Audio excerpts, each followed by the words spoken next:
It is June 2026, and for many health plans, prospective data collection season is already underway. Provider outreach campaigns are active. Retrieval vendors are requesting for records. Quality teams are reviewing gaps. Abstraction teams are collecting evidence. And over the next several months, millions of dollars will be spent retrieving medical records. But I want to ask a simple question. How many of those retrieval efforts will actually matter? So imagine a health plan that retrieves 20,000 charts this year. Then leadership celebrates. Retrieval targets are achieved. Provider response rates look strong. The dashboards are green. Everything appears successful. Then the year-end results arrive. Then suddenly, they all notice that the measure performance barely moved. Star performance remained flat. The organization began to ask a difficult question.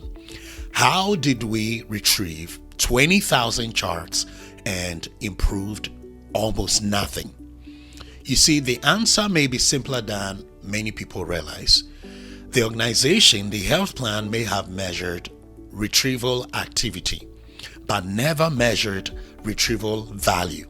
So for today, we are discussing what I call retrieval yield gap, why it matters in MY 2026, and why I believe it represents one of the largest hidden opportunities in healthcare quality operations today. Let's get into it.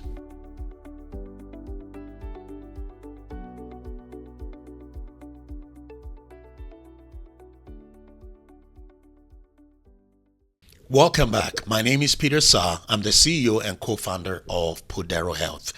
So this channel explores operational gaps between healthcare strategy and healthcare execution. For today, we are talking about chart retrieval, but not from the perspective most organizations discuss it. We are going to talk about value, because retrieval volume and retrieval value are not the same thing. And increasingly, the organizations that understand that distinction are creating a significant competitive advantage. To be clear, retrieval yield is not an NCQA metric. You will not find it in a HEDIS measure specification guide. It is a framework I have developed to help health plans think differently about retrieval performance. Because while the industry has become very good at measuring retrieval activities, many organizations still struggle to measure actual value created by retrieval operations. So let's start with what most organizations measure today. Charts requested, charts retrieved or received, provider response rate, retrieval percentages. Those metrics matter, because you cannot abstract a chart you never retrieved. The same way you cannot identify evidence that doesn't exist. You cannot improve quality performance without data. So this is not an argument against retrieval volume, because retrieval volume is necessary, but it is not the goal. Imagine two health plans. You have plan A that retrieves 10,000 charts. On the other hand, plan B retrieves 5,000 charts. At a first glance, plan A appears more successful until we look at outcomes. Plan A generates 1,000 compliance closures, while plan B that retrieved only 5,000 charts generated 1,500 compliance closures. Suddenly, the story changes, because plan A retrieved more, but plan B produced more value. That distinction matter. Activity and outcomes are not the same thing. Healthcare organizations or health plans are ultimately judged on outcomes, not activity. Now, this brings us to retrieval yield. At its simplest level, retrieval yield is the value generated from every retrieval activity. One practical way to think about it is audit ready closures divided by charts retrieved. Another way to think about it is audit ready closures divided by retrieval invested or retrieval investment. The exact formula matters less than the principle. The principle is this: every retrieval effort should generate measurable value, because not every chart has the same potential return. Not every chart contains the same evidence, and not every chart contributes equally to the health plan's performance. The strongest health plans don't simply ask, can we retrieve the chart? Instead, they ask, what value do we expect this chart to produce? That is a fundamentally different operating model. And increasingly, I believe it will become a necessary question. Let's take this one step further. So consider two members. Member A has one gap. Member B has three open gaps. Both require chart retrieval, but they are not equal opportunities. One chart from member B may potentially impact multiple measures simultaneously. Now, imagine a chart containing colorectal cancer screening, annual wellness visit, HbA1c result, a blood pressure reading, and advanced care planning documentation. One chart, multiple measures, multiple opportunities. Meanwhile, another chart contributes no compliance evidence at all. The same retrieval efforts, completely different value. This is another important consideration, because not all closures carry the same organizational value. And the most sophisticated organizations evaluate retrieval opportunities through the lens of measure impact, population impact, and strategic importance, because maximizing closure volume is not always the same thing as maximizing organizational value. I want to use what I call the CFO test. Imagine presenting to your executive team your retrieval program, and you say we retrieved 50,000 charts. I believe the CFO or your executive director or the CEO may ask immediately, so what? What did those charts produce? How many audit closures? How much measure improvement? How much audit risk reduction? How much organizational value? Let's take it a step further. Suppose one organization spends 250,000 retrieving records and generates 1,000 audit-ready closures. You have another organization that spends 125,000 and generates 1,500 audit-ready closures. Who performed better? The answer isn't determined by volume. It is simply determined by value generated by dollar invested. Because retrieval is not simply an operational activity, it is an investment. And every investment should also have an expected return. This leads me to a framework I call the Retrieval Yield Pyramid. At the bottom of the pyramid, charts retrieved. Above that, evidence found. Above that, compliance evidence. Above that, audit-ready evidence. Above that, validated evidence. Above that, gap closure. Above that, you have measure improvement. And finally, stars impact. Let me be precise about what separates two of these layers, because they sound similar, but they are not the same thing. Audit-ready evidence is compliance evidence that has been fully documented at the point of abstraction.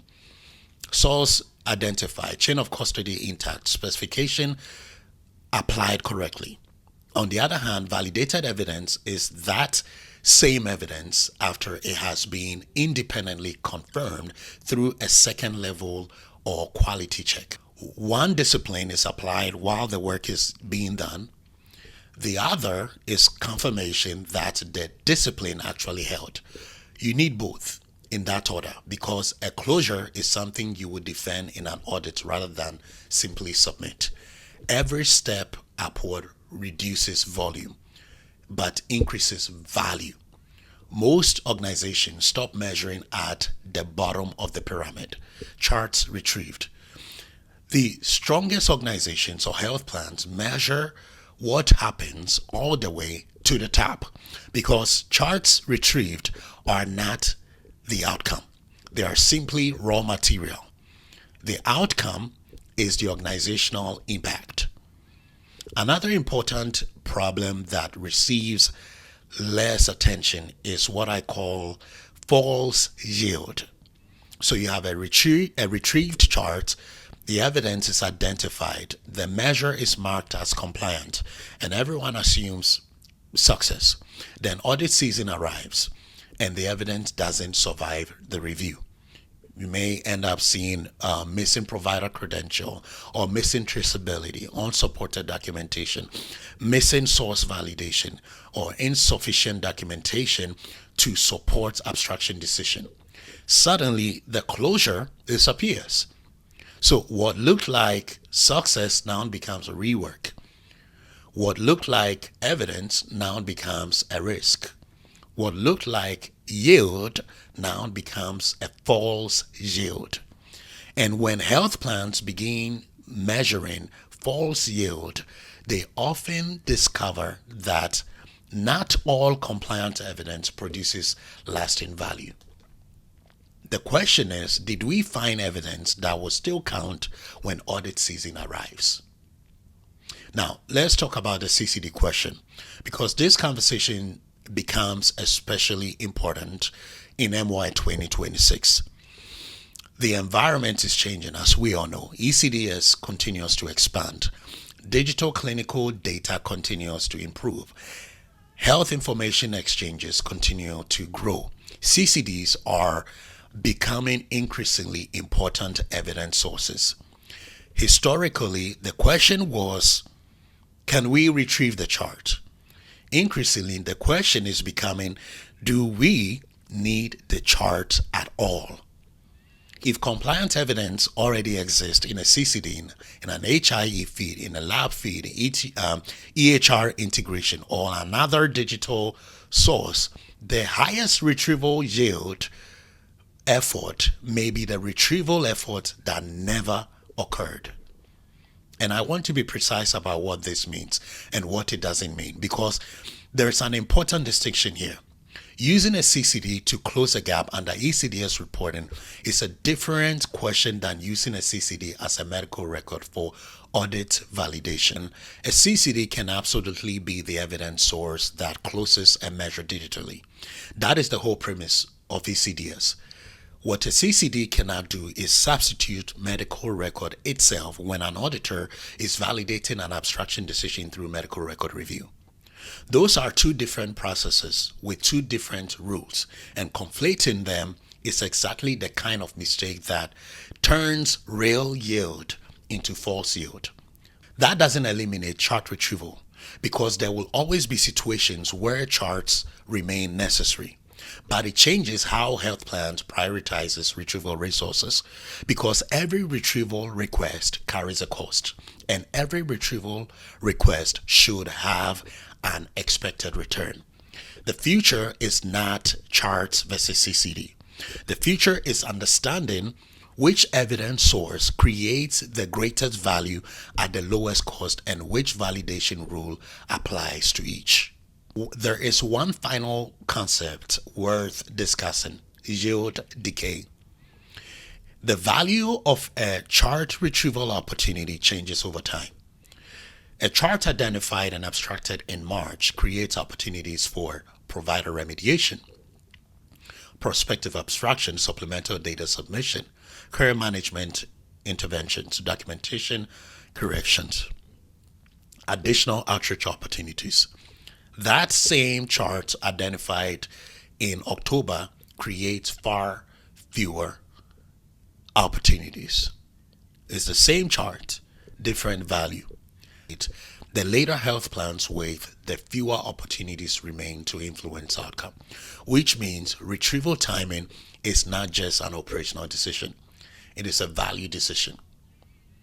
As prospective collection effort continues throughout MY 2026, I believe every retrieval campaign should begin with three questions. First question is, does the evidence already exist digitally?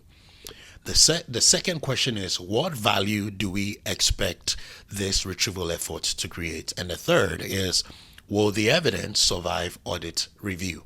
Because ultimately, the question for MY 2026 is not about how many charts will we retrieve.